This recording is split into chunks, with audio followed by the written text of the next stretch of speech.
if you were raised in a very large, poor immigrant family, chances are you were either Irish Catholic or Hispanic, and I was lucky enough to be both. So I have a big head start when it comes to social justice activism. Each time someone stands up for an ideal, or acts to improve the lot of others, or strikes out against injustice, they send forth a tiny ripple of hope. And crossing each other from a million different centers of energy and daring, those ripples build a current which can sweep down the mightiest walls of oppression and injustice.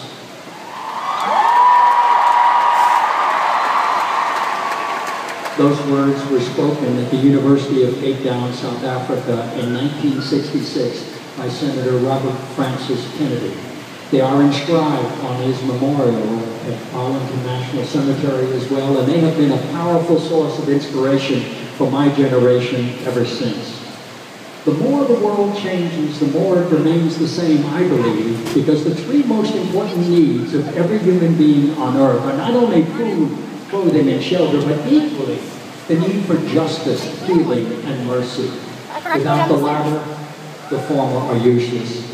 It is the gross inequality of food, clothing, and shelter that divides us, of course, but it is the absolute necessity for healing, justice, and mercy that unites us.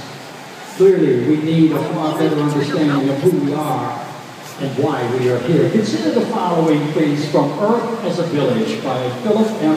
Haster, School of Medicine, Stanford University. If we could sink the Earth's population of over 7 billion people down to a single village consisting of 100 people, with all the existing ratios the same, it would look something like this. There would be 57 Asians, 12 Europeans, 17 Africans, and 14 people from the Western Hemisphere.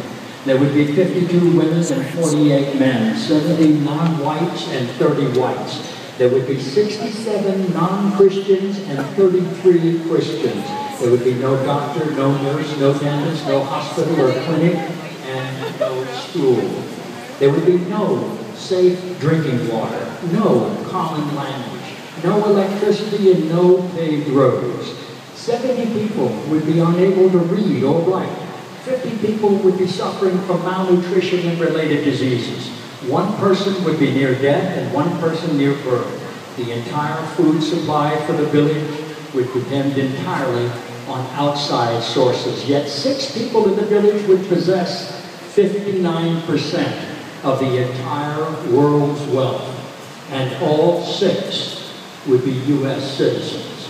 There would be 1 college graduate, 1 TV, 1 computer, and the average person in the village would be a 13-year-old Chinese girl.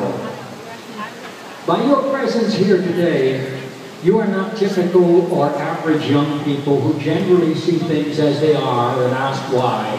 You are dreaming that things that never were and saying, why not?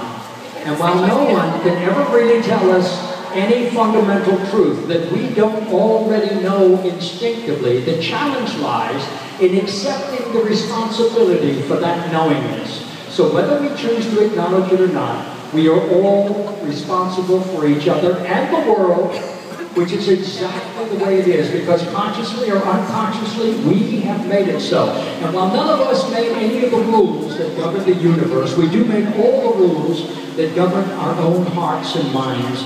And we are all beneficiaries of the countless heroic strangers who have gone before us over the centuries and assure us that the world is still a wonderful and safe place despite our fears. And we're not asked to do great things. We are asked to do all things with greater care.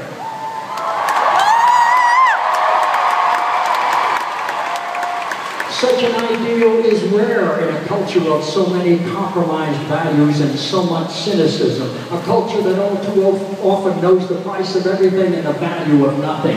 And yet there remains a very real and mysterious yearning deep within every human heart that compels us to reach outside of ourselves and serve others for our own sake. This yearning is a manifestation of our true selves and leads to the very first small, conscious acts of personal heroism, like overcoming peer pressure, which often brings rejection from the crowd and satisfaction from the heart.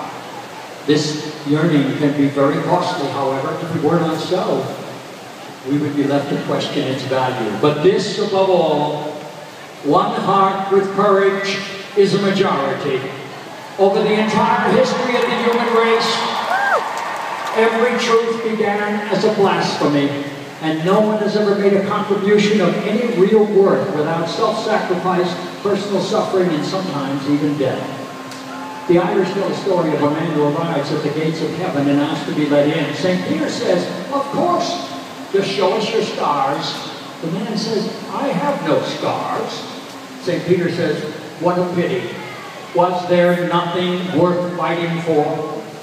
My fondest wish for each and every one of you young people here today is that you will find something in your life worth fighting for, because when you do, you will have found a way to unite the will of the Spirit with the work of the flesh, and all of humanity will have discovered fire for the second time.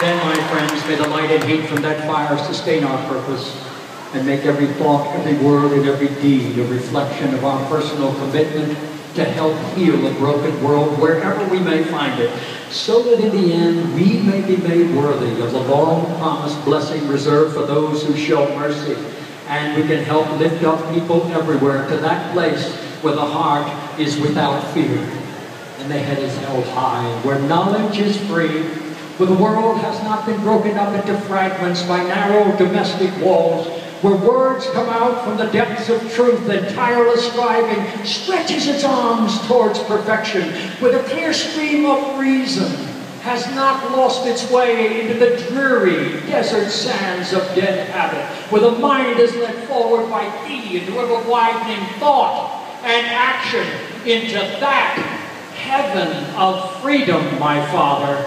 Let us all awake. Thank you so much.